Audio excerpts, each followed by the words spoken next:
দাঁড়ান।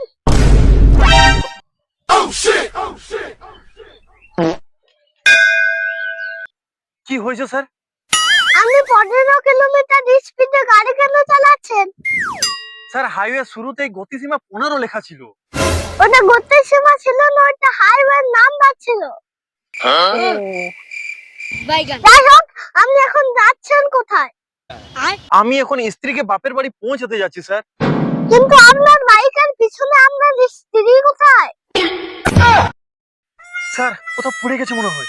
আসলে আগে 305 নাম্বার হাইওয়ে পেরিয়ে এলাম তো, আমার মনে হয় ওখানেই কোথাও পড়ে গেছে।